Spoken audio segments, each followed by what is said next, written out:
તો આજે આપણે બે દાખલા જોઈશું અને પછી વિદ્યુત ઉર્જા અને પાવર જોઈશું. ઓકે, તો સ્ટાર્ટ કરીએ છીએ આપણે. દાખલો નંબર છે 3.3. 3.3 દાખલાની રકમ બહુ મોટી છે. તમને દેખાશે કે ભાઈ એક ઇલેક્ટ્રિક ટોસ્ટર છે, એને ગરમ કરવા માટે નિક્રોમ તારનો ઉપયોગ થાય છે. જ્યારે તેમાંથી અવગણ્ય પ્રવાહ પસાર કરવામાં આવે છે ત્યારે ઓરડાના તાપમાને એટલે 27 ડિગ્રી સેલ્સિયસ તાપમાને તેનો અવરોધ 75.3 ઓહ્મ જેટલો છે. અને જ્યારે ટોસ્ટરને 230 વોલ્ટના ઉદ્ગમ સાથે જોડવામાં આવે છે ત્યારે અમુક સેકન્ડ બાદ પ્રવાહનું મૂલ્ય 2.68 એમ્પિયર જેટલું સ્થાયી બને છે. તો નિક્રોમ તારનું સ્થાયી તાપમાન કેટલું હશે? નિક્રોમ તારની આલ્ફા પણ આપણને આપેલી છે. ઓકે, તો સ્ટાર્ટ કરીએ છીએ અને સમજીએ છીએ. સૌથી પહેલા શું છે તો કે ભાઈ તમે બ્રેડ ટોસ્ટર તો જોયું છે, બરાબર? આ ટોસ્ટર છે. પ્રારંભમાં એ રૂમ ટેમ્પરેચર પર છે એટલે 27 ડિગ્રી સેલ્સિયસ T0. ત્યારે એનો અવરોધ R0 આપણને આપ્યો છે 75.3 ઓહ્મ, બરાબર? આટલો આપ્યો છે. ક્લિયર? હવે શું કરવામાં આવે છે ભાઈ? આ જ ટોસ્ટરને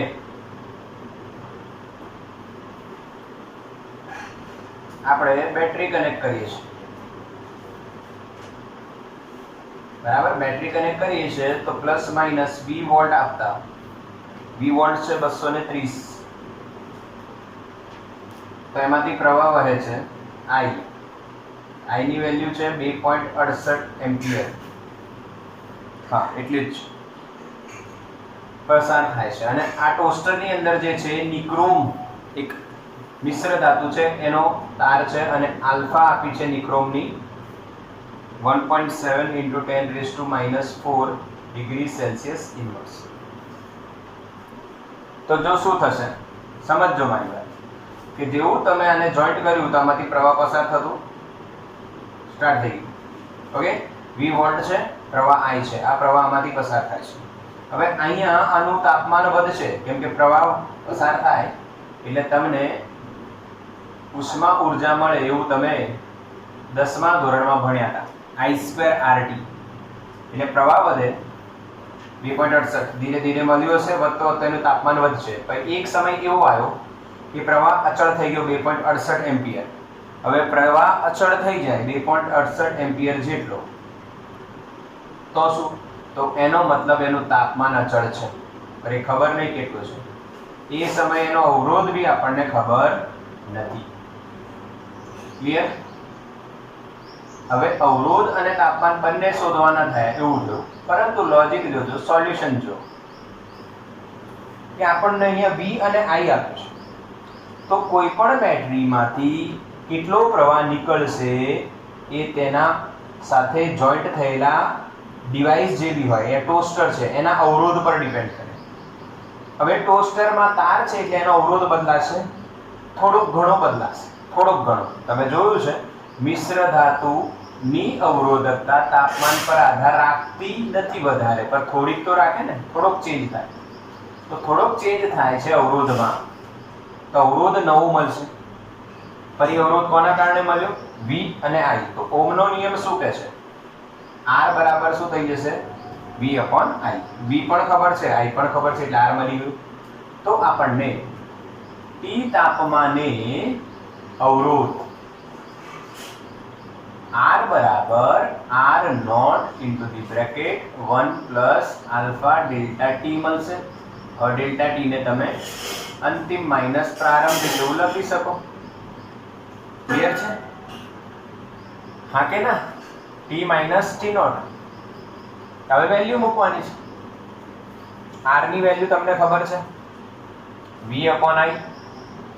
અહીંયા R0, અહીંયા 1 પ્લસ, બટ એક કન્સેપ્ટ તમે લોજિકલ કન્સેપ્ટ લગાવો કે ડાયરેક્ટ T ને કરતા બનાવો તો T બરાબર શું થાય? ધ્યાન આપજો, R/R0 - 1 × 1/α + T0. ખબર પડી કે નહીં એમ કહો? જો આ ડાયરેક્ટ કર્યું છે, ડાયરેક્ટ શું કર્યું? R0 નીચે આવ્યો એટલે R/R0 થઈ ગયા. પછી આ બધું પદ એમાં 1 છે, આ 1 ને આ બાજુ લાયા એટલે -1 થયું.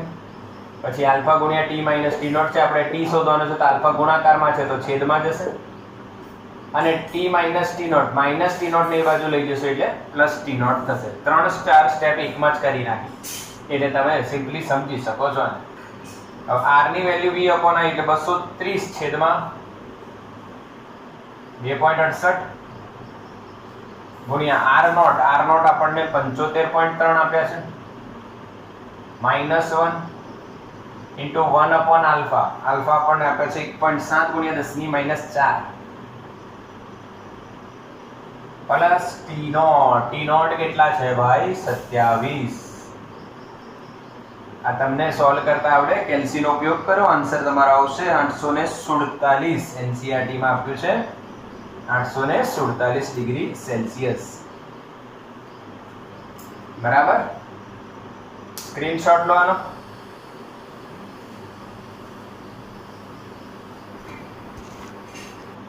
ચલો સ્ટાર્ટ કરીએ સેકન્ડ સમ.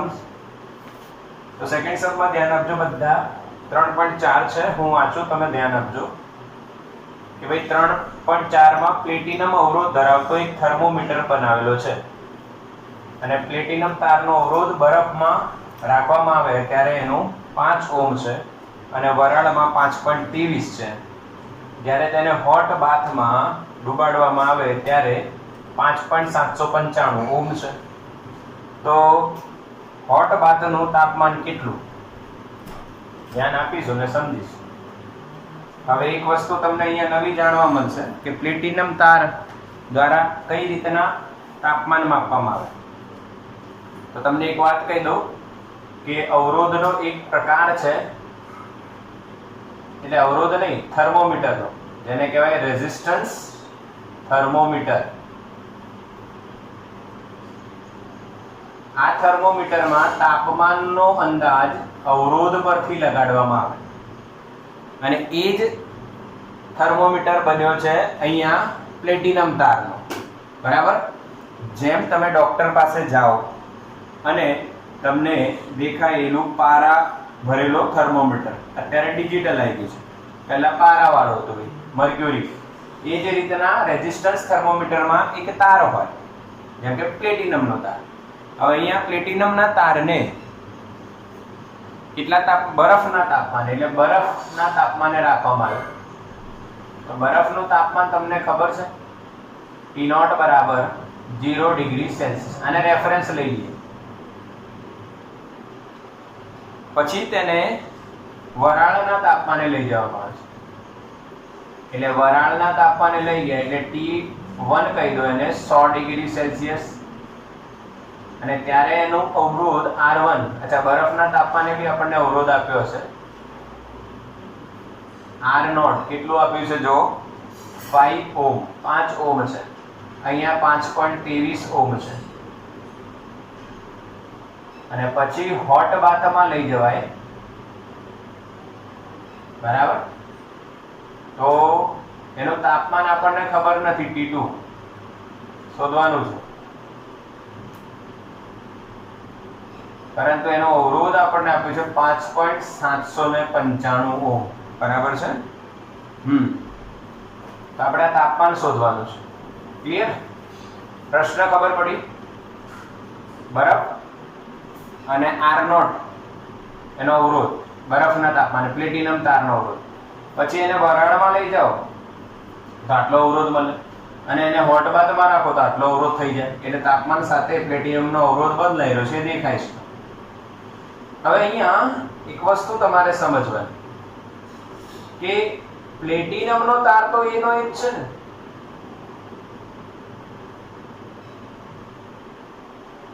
આલ્ફા શું થઈ જશે? અચળ. કેમ કે તમે તાર નથી બદલતા. હા, તાપમાન બદલો છો પણ તાર તો એનો એ જ છે, તો એના દ્રવ્યનો જે આલ્ફા હશે, તાપમાન ગુણાંક, એ અચળ હશે, જે આપેલું બી નથી.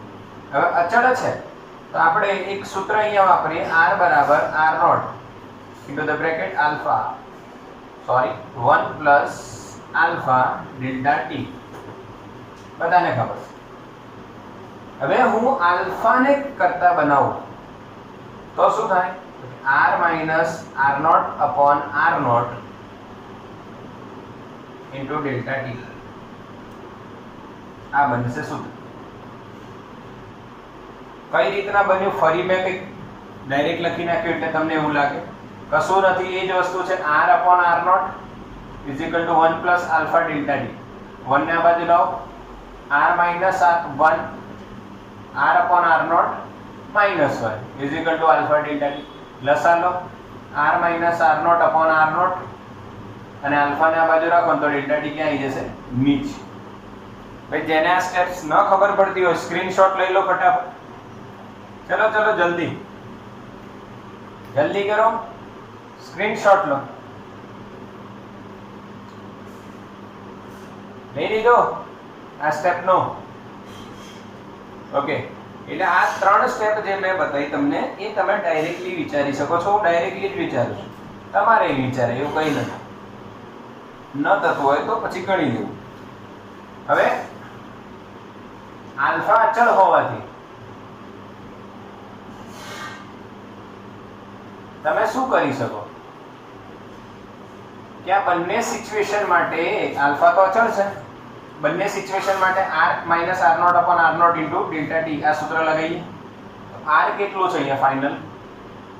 r1 minus r not upon r not delta T ને શું લખાશે? t1 minus t not. t1 minus t not. અચ્છા, અહીંયા શું લખાશે? r2 માઇનસ r નોટ બીજી કન્ડિશન માટે upon r not into t2 minus t not. હવે r નોટ તો કટ થઈ ગયા. આપણે t2 શોધવાનું છે તો આને ઉપર લાવીશું. t2 minus t not is equals to r2 minus r not upon r1 minus r not into t1 minus t not. આ t1 માઇનસ t નોટ આ બાજુ જતા. હવે t2 શોધવાના છે. t નોટ તો 0 છે એટલે t2 મળી જશે તમને. r2 ની value minus r not 5.795 minus 5 એટલે 0.795 upon r1 minus r not 5.23 minus 5 0.23 ગુણ્યા t1 માઇનસ 0 તો કેટલું મળશે? 100. આને તમે સોલ્વ કરશો તો 345.65 લગભગ આવો આન્સર છે. લગભગ આવો આન્સર છે. હા, આવો જ છે એક્ઝેક્ટ. આ સોલ્યુશન એક્ઝામ્પલ નંબર 3 પોઈન્ટ કયો છે? 4. 3.4 નું સોલ્યુશન આવી રીતના સિમ્પલ કરવું તમારે. આઈએમપી માં ટિક કરી દેવું. બોર્ડ માટે આપણને આઈએમપી ક્વેશ્ચન કહેવાય. પર આ વિચારવું પડે તમારે આ રીતના કે આલ્ફા અચળ છે. ચલો સ્ક્રીનશોટ લઈ લો બેટા, સ્ક્રીનશોટ લઈ લો.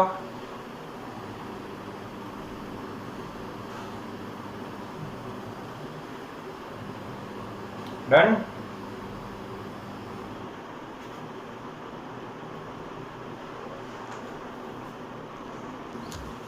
ચલો નેક્સ્ટ ટોપિક છે વિદ્યુત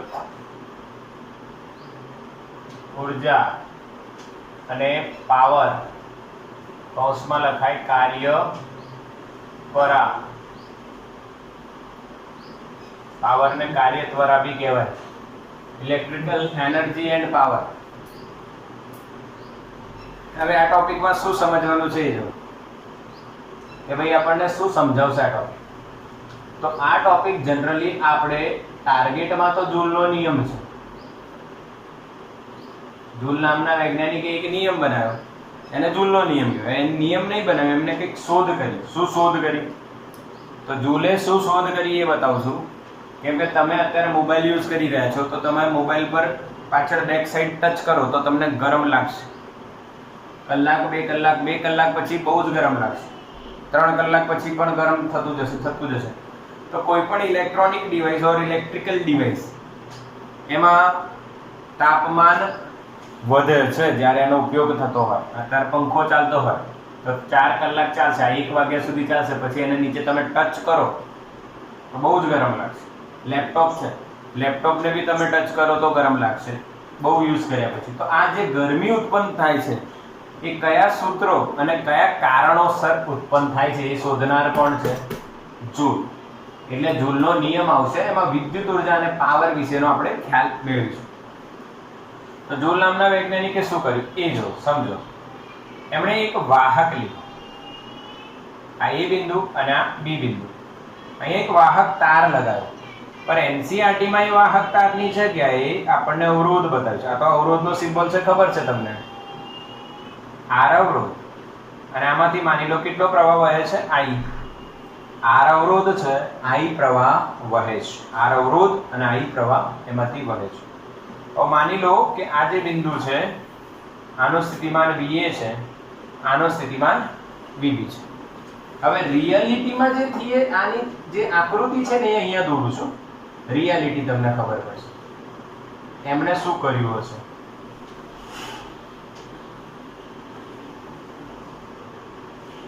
એમને આ રીતના કનેક્શન આપ્યા બેટા, પ્લસ ઓર માઇનસ. અહીંયા V આ અવરોધક તાર છે જેનો થોડો અવરોધ હશે. કેટલો છે ભાઈ અવરોધ? R છે. ઓકે, આ રિયાલિટી એમણે કરી. પ્રેક્ટિકલ આ છે ને એનસીઈઆરટી માં આકૃતિ આ છે. આ છેડાને A કહીએ, આ છેડાને B કહીએ, અને પ્રવાહ આ બાજુ જાય છે. આના સિચ્યુએશન સેમ છે. રિયાલિટી આ છે, એનસીઈઆરટી માં આપણી જોડે ડાયાગ્રામ આ છે. ઓકે, હવે તમે અહીંયા એક વસ્તુ સમજો. A અને B વચ્ચે વિદ્યુત સ્થિતિમાનનો તફાવત એટલે વોલ્ટેજનો તફાવત કેટલો? જો હું V લઉં તો V શું થશે? VA VB. કેટલો થાય? VA VB. કેમ VA VB? કારણ આપો. કારણ એવું છે, પ્રવાહ A થી B તરફ જાય છે, એ કારણ છે. એનો અર્થ શું છે કે પ્રવાહ હંમેશા વધારે સ્થિતિમાનથી ઓછા સ્થિતિમાન તરફ વહે છે. એટલે VA ઇઝ ગ્રેટર ધેન શું થાય? VB. ક્લિયર? કોઈ પણ પ્રવાહ આ દુનિયામાં કોઈ પણ પ્રવાહ વધારેથી ઓછા તરફ વહે, એ બધાને ક્લિયર હોવું જોઈએ. જેમ કે અત્યારે હું તમને ભણાવી રહ્યો છું, બરાબર? માની લો કે હું A છું અને તમે B છો, તો તમારું સ્થિતિમાન ઓછું છે, નોલેજ ઓછી છે, અને મારી વધારે છે, તો તમને ભણાવું છું. હું તમને ભણાઈ કરું એક જ ટોપિક વારંવાર મારી જેટલી નોલેજ છે બધી તમને આપતો રહો તો થોડા સમય પછી શું થશે? તમારી અને મારી નોલેજ સમાન થઈ જશે. પછી હું તમને ભણાવીશ તો તમારા મગજમાં એન્ટર થશે? નહીં થાય. કેમ કે જેટલું હતું એટલું આવી ગયું. એટલે બંનેના સ્થિતિમાન સમાન થઈ જાય તો પ્રવાહનું વહન થતું નથી. એ જ રીતના તમે ઢાળ પર કોઈ પાણી માની લો, અહીંયા પાણી હોય, આ બાજુ પડે તો એ પાણી ક્યાં જશે? નીચે જશે. કેમ કે આનું સ્થિતિમાન વધારે છે અને આનું સ્થિતિમાન ઓછું છે. હા, આ સ્થિતિમાન વધારે, આ સ્થિતિમાન ઓછું, એટલે પ્રવાહ આમ આવે. આમ હોત તો અહીંયા પડ્યું, પછી થોડું ઘણું ઘર્ષણ ઓછું હોય એના કારણે આજુબાજુ વેરાય, પણ અહીંયા સુધી કદાચ જ પહોંચે બાહ્ય બળ વગર. કેમ કે સ્થિતિમાન કેવો છે? સમાન છે. એ જ રીતના આનો સ્થિતિમાન વધારે છે અને આનો સ્થિતિમાન ઓછો છે, એટલે અહીંયા પ્રવાહ આવે. તમે અત્યારે એક પ્રયોગ કરી શકો છો. સ્વિચ ઓન કરીને એક નાનો વાયર અંદર નાખીને પોતે ટચ કરો તો તમને કરંટ લાગશે. કેમ કરંટ લાગે? જે સ્વિચ ને તમે ઓન કરી ત્યાં જે વોલ્ટેજ છે એ હાઈ છે અને તમારા બોડીના વોલ્ટેજ ઓછા છે, એટલે એનું પોટેન્શિયલ વધારે, તમારું પોટેન્શિયલ ઓછું, તો પ્રવાહ કઈ બાજુ આવે? વધારેથી ઓછા તરફ આવશે. એટલે એક સિમ્પલ કન્સેપ્ટ છે. ઓકે, ચલો હવે એક વસ્તુ તમે સમજો. પ્રવાહની વ્યાખ્યા શું હતી? એકમ સમયમાં પસાર થતો ધન વીજભાર. તો આ બાજુ ધન વીજભાર માની લો Q વહન થતો હશે. એ ધન વીજભારના કારણે પ્રવાહ I નું નિર્માણ થાય છે. ધન વીજભારના કારણે પ્રવાહ I નું નિર્માણ થાય છે, ધન વીજભારના કારણે.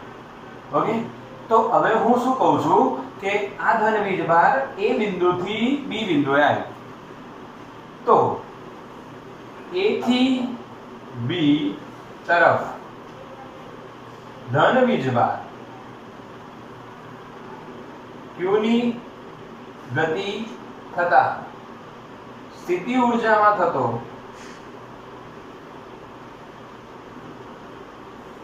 ફેરફાર, હા કે ના? કોઈ વસ્તુ આટલા ઊંચા સ્થિતિમાનથી અહીંયા આવશે એટલે એની સ્થિતિ ઊર્જા બદલાઈ જશે. અહીંયા લખું છું ડેલ્ટા યુ ઇઝિકલ ટુ કરવું પડતું કાર્ય. જેટલું કાર્ય થયું હશે આ વિદ્યુત સ્થિતિમાનનો તફાવત એના પર કાર્ય કરશે.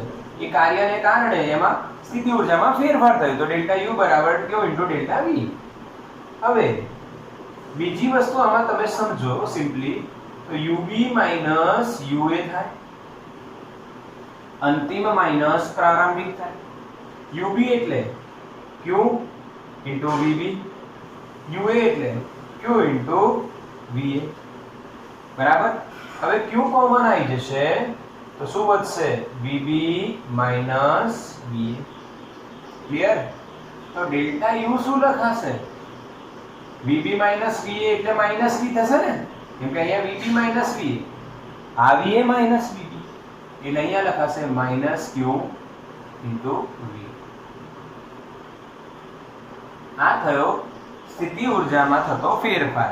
જ્યારે આ Q વિદ્યુતભાર A થી B આવશે ત્યારે એટલો સ્થિતિ ઊર્જામાં એનો જે વેલ્યુ આવી એ ફેરફાર આપણને મળશે. સિમ્પલ છે. ફરી એકવાર સમજી લો. A અને B નો સ્થિતિમાનનો તફાવત તમે V માનો અને અહીંથી અહીં Q વિદ્યુતભાર આવ્યો હોય તો સ્થિતિ ઊર્જામાં થતો ફેરફાર UB માઈનસ UA થાય. UB માઈનસ UA તમે લીધું તો U ની વેલ્યુ Q ઇન્ટુ V થાય. કાર્ય કરવું પડ્યું, સોલ્વ કર્યું તો માઈનસ V કેમ મૂક્યું?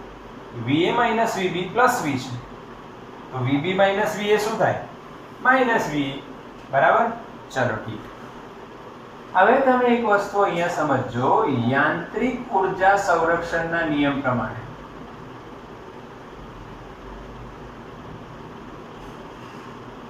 નિયમ અનુસાર તમે શું લખી શકો?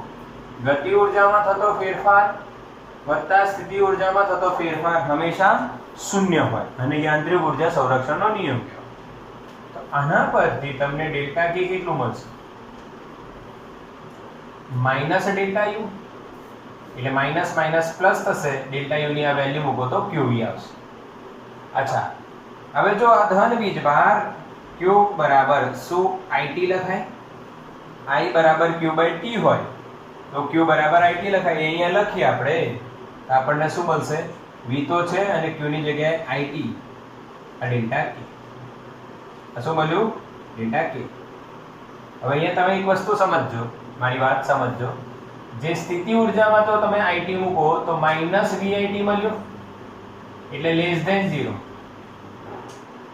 અને ગતિ ઊર્જા પ્લસ મળ્યું એટલે ગ્રેટર ધેન 0. એટલે આનો કન્સેપ્ટ શું સમજો કે સ્થિતિ ઊર્જામાં જેટલો ઘટાડો થયો એટલો જ ગતિ ઊર્જામાં વધારો થયો. એટલે યાંત્રિક ઊર્જા સંરક્ષણનો નિયમ શું થયો કે આ Q વિદ્યુતભાર જે ગતિ કરી રહ્યો છે એની સ્થિતિ ઊર્જા જેટલી ઘટી, અહીંયાથી બોલ પડે એની સ્થિતિ ઊર્જા વધારે છે, બોલ નીચે આવે તો એની સ્થિતિ ઊર્જા ઘટી પણ એની ગતિ ઊર્જા વધી જાય ને, સ્પીડ વધી જાય. એટલે આવું થયું. ગતિ ઊર્જા સ્થિતિ ઊર્જા ઘટી, ગતિ ઊર્જા વધી. એટલે આટલી ગતિ ઊર્જા સાથે આ Q વિદ્યુતભાર દોડી રહ્યો છે. સમજજો. રિયાલિટીમાં Q વિદ્યુતભારની જગ્યાએ તમને ખબર છે આ પ્લસ અને માઈનસ એટલે ઇલેક્ટ્રોન દોડતા હોય છે. ધ્યાન આપજો. તો આ ઇલેક્ટ્રોન દોડી રહ્યો છે, દોડીને ધન લેટિસ પર કોઈ ધન વીજભાર બેઠો હોય એની સાથે અથડાય એની જે આ ગતિ ઊર્જા મળી એને એ કોને આપશે? ધનને. હવે ધન વીજભાર શું કરશે? દોલનો. આ શું કરશે? દોલનો. એ દોલનો કરશે અને આસપાસના બીજા ધન વીજભારો સાથે ઘસડાશે. દોલનો થવાને કારણે શું થયું? ઘર્ષણ. અને એ ઘર્ષણને કારણે કઈ ઊર્જા મળે? ઉષ્મા ઊર્જા. આ સમજાયું કોણે? જૂલ નામના. કે કેમ મોબાઈલ ગરમ થઈ રહ્યો છે, કેમ લેપટોપ ગરમ થઈ રહ્યું છે, કેમ કોમ્પ્યુટર ગરમ થઈ રહ્યું છે, કેમ ટેબ્લેટ ગરમ થઈ રહ્યો છે, કેમ પંખો ગરમ થઈ રહ્યો છે. હા કે ના? ક્લિયર? અને કેમ પેરેન્ટ્સ ગરમ થઈ ગયા છે? એવું નહીં સમજાય. કેમ? બેકગ્રાઉન્ડમાં નથી ને બધા અહીંયા જ છો ને? હા, ઇલેક્ટ્રોન. અચ્છા, અહીંયા જ છો. સરસ, ધ્યાન આપજો. E માઇનસ એટલે ઇલેક્ટ્રોનને શું મળી? જો વિદ્યુત સ્થિતિમાનના તફાવતને કારણે ઇલેક્ટ્રોનને ગતિ ઉર્જા મળી કેટલી? VIT. એ ગતિ ઉર્જા એને કોને આપી? ધન વીજભારને. એને દોલનો કર્યા, દોલનો થવાથી ઘર્ષણ થયું, ઘર્ષણથી ઉષ્મા ઉર્જા મળી. તો કેટલી ઉર્જા ટ્રાન્સફર થઈ? VIT. એટલે ઉષ્મા ઉર્જાનો સૂત્ર VIT જ થાય. ક્લિયર છે? આનો સ્ક્રીનશોટ લઈ લો ફટાફટ.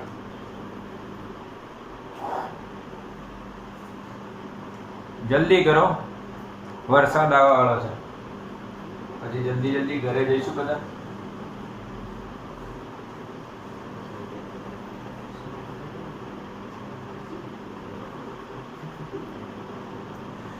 ચલો ડન. સમજણ પડી? મગજ પર અથોડા વાગી રહ્યા હશે? નહીં વાગી રહ્યા? સરસ. એટલે એકદમ સિમ્પલ કન્સેપ્ટ છે, બહુ જ સિમ્પલ છે. એટલું સિમ્પલ, એકદમ ઈઝી. ખાલી તમને જ્ઞાન મેળવતા આવડવું જોઈએ, બાકી છે સિમ્પલ. પઝલ ટાઈપ છે. શું થયું હવે વિચારો. હવે આખી સ્ટોરી વિચારો ફરી એકવાર. શું થયું? શું 15-20 મિનિટમાં તમારા જીવનમાં શું ઘટના બની? શું થયું એ જો.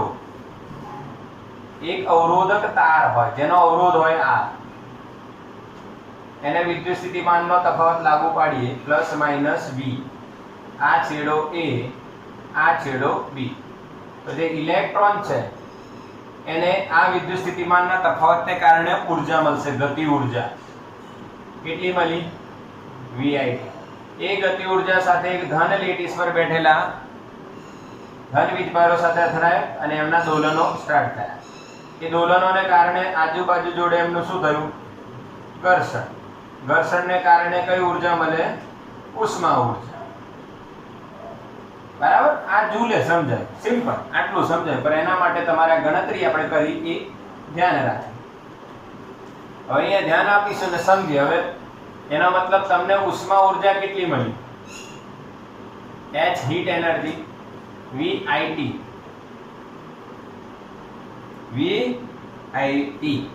ઓકે, ચલો આના બે રસ્તા બનાવીએ. રસ્તામાં તો આપણે માસ્ટર છીએ બધા. ચલો પહેલો રસ્તો, V ને લખીએ IR. V ને શું લખીએ? IR. H બરાબર શું થશે? IR એટલે I2 RT. હા કે ના? V ની જગ્યાએ IR મૂકો તો I2 RT, અને I ની જગ્યાએ V/R મૂકો. H બરાબર તમને શું મળશે? V2/R. આ સૂત્ર મળશે. એટલે પહેલું થઈ ગયું ભાઈ, વિદ્યુત ઉર્જા એ ઉષ્મા ઉર્જા સ્વરૂપે કઈ રીતના વ્યય પામે. એટલે આ વિદ્યુત ઉર્જા જે હતી એ ઉષ્મા ઉર્જા સ્વરૂપે વ્યય પામે છે. ઓકે, ચલો હવે પાવરની વાત કરી લે. ભાઈ પાવરમાં કોઈ તીર નથી મારવાના. પાવર એટલે ઉર્જા છેદમાં સમય. એટલે ભાઈ તમારો I2R આવશે, કાં તો તમારો V2/R જવાબ આવશે, કાં છેલ્લે તમે એને VIB કહી શકો છો. પર આ પાવર જે છે, આ પાવર જે છે, પાવર કેવો છે? વ્યય થતો પાવર. ઉષ્મા ઉર્જા સ્વરૂપે વ્યય થતો પાવર. પાવર એટલે ઉર્જા છેદમાં સમય, કાર્ય છેદમાં સમય. અહીંયા જે ઉષ્મા ઉર્જા મળી એમાં કેટલો પાવર વ્યય થયો, એને અહીંયા જે પાવર વ્યય થયો હશે એ કેટલો પાવર વ્યય થયો. હવે તમને એવું લાગે કે સાહેબ પાવર ક્યાંથી આવ્યો, કેમ પાવરને ધ્યાન? તો બેટા એક વસ્તુ સમજો, જે ઇલેક્ટ્રોનિક કે ઇલેક્ટ્રિકલ ઇન્સ્ટ્રુમેન્ટ હોય એમની રેટિંગ એ પાવર દ્વારા કરવામાં આવે. આ ખાસ નોંધ લેજો કે તમે બજારમાં જાઓ અને તમારી જોડે ગોળો નથી, ગોળો લેવા જાઓ છો, બરાબર? આ ગોળો છે તો તમે શું બોલો છો? કેટલા વોટનો? 100 વોટ. વોલ્ટ નહીં, વોટ. વોટનો મતલબ શું છે? કે તમને એને V આપવાનું વોલ્ટેજ અને I જેટલો પ્રવાહ મળે એટલે એને પાવર આટલા વોટ મળે તો એ વર્ક કરે. પર શું આટલા જ આપવાના કે વધારે આપવાના? વધારે આપવાના. કે ભાઈ થોડુંક આ જૂલભાઈનો લોજિક લઈ જશે ને, ઉષ્મા ઉર્જાનો વ્યય. જૂલભાઈએ શું કીધું તું? ઉષ્મા ઉર્જાનો વ્યય થશે. તો આ થઈ ગયું વિદ્યુત ઉર્જા અને પાવર ટોપિક. ક્લિયર? સ્ક્રીનશોટ લઈ લો, સ્ક્રીનશોટ લઈ લો બેટા. ચલો પાવર પરથી જૂલનો નિયમ જોઈએ. હવે સ્ક્રીનશોટ લઈ લીધો ને? હવે જૂલનો નિયમ શું છે અહીંયા જોઈ લઈએ અને હટાઈએ. જૂલ નામના વૈજ્ઞાનિકે શું કીધું ભાઈ સમજો કે ભાઈ જે પાવર વ્યય થઈ રહ્યો છે, પાવરનું જે સૂત્ર છે I²R છે. I²R છે, ધ્યાન આપજો. હવે એમણે કીધું જો તાપમાન અચળ હોય તો શું થાય? તાપમાન અચળ હોય એનો મતલબ એ ઇનડાયરેક્ટલી વાત કરે છે અવરોધ અચળ. તમને ખબર છે ને, ઇનડાયરેક્ટલી વાત કરી રહ્યા છે. તાપમાન અચળ તો અવરોધ અચળ થયો. અવરોધ અચળ હોય અને પાવર P હોય તો અવરોધ અચળ, તો પાવર એ I² ના સમપ્રમાણમાં થાય. અને અહીંયા જે I છે ને, એક વસ્તુ સમજજો, એ કેવો પ્રવાહ હોવો જોઈએ? સ્થાયી પ્રવાહ. સ્થાયી પ્રવાહ. જો વેરિયેબલ પ્રવાહ હોય, એસી પ્રવાહ હોય તો આ રિલેશન થોડુંક ડગમગાઈ જાય છે. એટલે power is proportional two I². જ્યારે કયો પ્રવાહ હોય? સ્થાયી પ્રવાહ. અને તાપમાન કેમ અચળ? કે અવરોધ અચળ. આ જ છે કોનો નિયમ? જૂલનો નિયમ. આને કહેવાય જૂલનો નિયમ. જૂલનો નિયમ શું થયો? કે અચળ તાપમાને કોઈ વાહક તારમાંથી સ્થિર અથવા સ્થાયી વિદ્યુત પ્રવાહ પસાર કરતા તેમાં એકમ સમયમાં વ્યય થતી ઉષ્મા ઉર્જા અથવા ઉત્પન્ન થતી ઉષ્મા ઉર્જા, એકમ સમયમાં ઉત્પન્ન થતી ઉષ્મા ઉર્જા એ તેમાંથી પસાર થતા વિદ્યુત પ્રવાહના વર્ગના સમપ્રમાણમાં હોય છે. આ વસ્તુ યાદ રાખવી. બરાબર? એકદમ સિમ્પલ છે.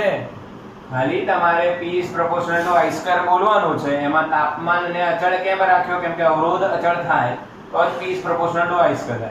અને I કેવો હોવો જોઈએ? સ્થાયી. I કેવો હોવો જોઈએ? સ્થાયી. આનો સ્ક્રીનશોટ લઈ લો. ચલો નેક્સ્ટ ટોપિક છે જૂલ ઉષ્માનો વ્યવહારિક ઉપયોગ. એટલે જૂલ નામના વૈજ્ઞાનિકે જે ઉષ્મા શોધી, ઉષ્મા ઉર્જાનો વ્યવહારિક ઉપયોગ. આમાં એક વસ્તુ બીજી તમને બતાવી દઉં. જૂલે એક સંબંધ બી આપ્યો છે ભાઈ, W બરાબર JH. W જૂલમાં કાર્ય, આ કેલરીમાં, અને આ જૂલનો અચળાંક. આ મેં તમને બતાવી દીધું છે 11માં. એકવાર રિવાઇઝ કરાવી દઉં છું. અને એની વેલ્યુ છે 4.186 અથવા 4.2 જૂલ પર કેલરી. આ બી જૂલે આપ્યું હતું સંબંધ કે ભાઈ એક બાજુ કાર્ય એ જૂલમાં છે, બીજી બાજુ કેલરીમાં છે. અને જૂલ અને કેલરી આપણે મેઇનલી તો રિયાલિટીમાં આપણે કેલરી જોઈએ છે કે ભાઈ જે તમે આપણે કોઈ બિસ્કિટનું પેકેટ હોય, પડીકું હોય, ગમે તે ખાતા હોય તેના પર કેટલી કેલરી છે એ લખેલું હોય. જેમ કે ઉષ્માનો વ્યય થાય છે એ બી કેલરીમાં આવે. અને જ્યારે જૂલે નવો એકમ બનાવ્યો જૂલનો, તે બંનેનો સંબંધ શું? તો વચ્ચે 4.186 એ તમારે જૂલનો અચળાંક આવે. ક્લિયર? જૂલનો અચળાંક આવે. ક્લિયર કરજો આને. W બરાબર JH. ઓકે, જૂલ ઉષ્મા. હવે તમે એક વસ્તુ બતાવો, શું ઉષ્મા સારી છે કે ખરાબ? તો મોબાઈલમાં, ટીવીમાં, લેપટોપમાં, આ બધામાં કેવી કહેવાય? ખરાબ. એટલે એવું એક્ઝામમાં લખતા નહીં હો, ખરાબ કહેવાય. એટલે યોગ્ય ન કહેવાય, ઉપયોગી ન કહેવાય, વ્યય કહેવાય, વેસ્ટ કહેવાય, વેસ્ટ. પરંતુ એ જ ઉષ્મા હીટર, વોટર હીટર ખબર છે? ટોસ્ટર, બ્રેડ ટોસ્ટર, આયન, ઇસ્ત્રી, બરાબર. આમાં કેવી કહેવાય ઉષ્મા? સારી. ખરાબ અને સારી એટલે બંને સિક્કાની બે બાજુ. અહીંયા ઉષ્માની બે બાજુ, સારી બી હોય અને ખરાબ બી હોય. સારી ક્યાં છે તમને કીધું ભાઈ, માની લો જોરદાર ઠંડી પડતી હોય ને ત્યાં તમે રૂમમાં હીટર લગાવી દો તો મજા આવે, બરાબર. પરંતુ જોરદાર ગરમી પડતી હોય ને હીટર લગાવો તો સારું ન કહેવાય. મોબાઈલ હીટ મારે છે, સારું ન કહેવાય. ટીવી હીટ મારે છે, એટલે હીટ મારે એટલે આમ મારે નહીં, ટચ કરો તો ગરમ લાગે. લેપટોપ, આવું બધું થાય. તો ઉષ્મા સારી પણ છે, ખરાબ પણ છે. તો સારી વાત સમજીએ, ખરાબ તો ખબર પડી જ જાય છે. ખરાબ જલ્દી આવડે, સારી સમજતા વાર લાગે. તો ચલો સારી વાત સમજીએ. તો ઉષ્માનો વ્યવહારિક ઉપયોગ, કઈ રીતના ઉષ્મા વર્ક કરે છે આપણા મોબાઈલમાં એ બતાવું તમને. ધ્યાન આપો. બે ઇલેક્ટ્રોન, આપણી જે મોબાઈલ છે એમાં બેટરી હોય, લિથિયમ આયન લખેલું હશે. આટલા mAh ની બેટરી છે. આનામાં તમે ઇલેક્ટ્રોલાઇટ નાખો એટલે વિદ્યુત વિભાજ્ય દ્રાવણ,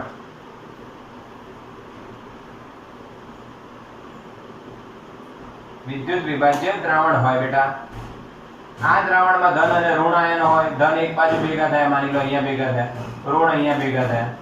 પછી તમે આની સાથે આપણો મોબાઈલ કનેક્ટેડ હોય, પણ અહીંયા આપણે મોબાઈલનો અવરોધ દોરીએ કે ભાઈ અવરોધ તો હોય જ, એના કારણે જ આપણને ઉષ્મા ઉર્જા મળે.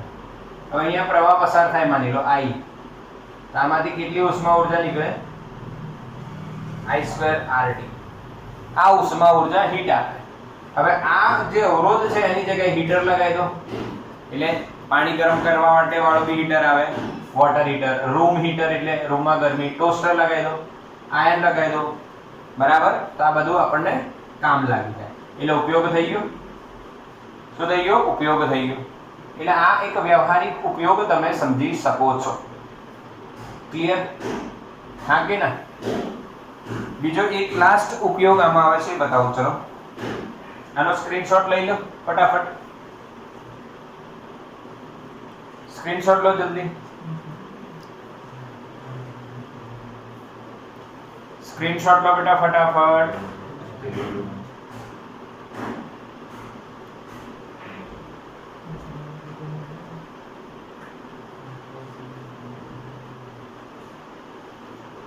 ચલો ડન. ઓકે, એક નાની વાત સમજવાની છે, 5 મિનિટ લાગશે, સમજી લઈએ. પછી નહીં તો ટોપિક નો અધૂરો પાર્ટ ભણીને અધૂરું રહેવા દઈશું, એવું થાય. સિમ્પલ વાત છે, સમજાવું જો, અને મજા આવે એવી વાત છે. મજા કેમ આવે? તો જો ભાઈ, આપણા ઘરમાં જે લાઈટ આવે છે એ ક્યાંથી આવે?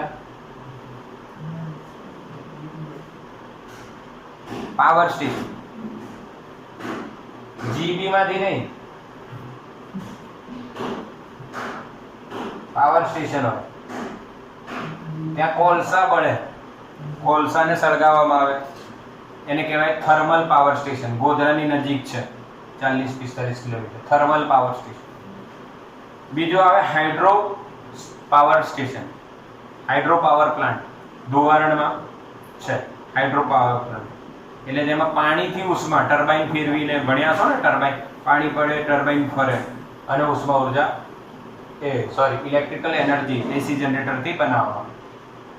પછી ત્રીજું આવે nuclear power plant. Nuclear power plant જ્યાં ન્યુક્લિયર મટીરિયલ, એટલે કે ભાઈ આ શું કહેવાય, યુરેનિયમ, થોરિયમ, આવા ન્યુક્લિયર દ્રવ્યો, એનું ન્યુક્લિયર પાવર પ્લાન્ટ તમે બધા જોયું છે. કઈ પિક્ચર? Iron man. આયર્ન મેનમાં તમે જોયું હશે, અહીંયા જોયું લગાવો ને, આર્ક રિએક્ટર. એ આર્ક રિએક્ટર થી એ ઉર્જા ઉત્પન્ન કરે, વિદ્યુત ઉર્જા, અને એનો આખો શૂટ ચાલતો હોય છે. એ બધું પાવર સ્ટેશન કહેવાય. હવે આપણું ઘર અહીંયા છે, આપણી સિટી અહીંયા છે, આપણું શહેર અહીંયા છે. આ શહેર સુધી લાઈટ લાવવાની છે, તો કઈ રીતના લાવશો બતાવો? ટ્રકમાં, ગાડીમાં, સાયકલ પર, શું લગાડવામાં આવે? રિક્ષામાં. કેબલ લગાવવામાં આવે. શું લગાવવા ભાઈ? કેબલ. ઘરની આજુબાજુ જો બહાર નીકળો તાર હશે. જો છે જો બરાબર છે કે નહીં? ચલો પાછા આવી જાઓ. ઓકે, આ તાર વડે આવે. હવે આ તારનો અવરોધ માની લો RC છે. બહુ દૂર હોય એટલે તાર વડે આવે તો આ જે તાર જે છે વ્યય થતો પાવર P કેબલ એ શું? I2RC લખાય બેટા? લખાય ને? પાવર ઇઝ ઇક્વલ ટુ શું થાય? I2RC. આટલો વેસ્ટ થાય. હવે તમે પ્રોબ્લેમ શું થાય કે તમારે જો સિટી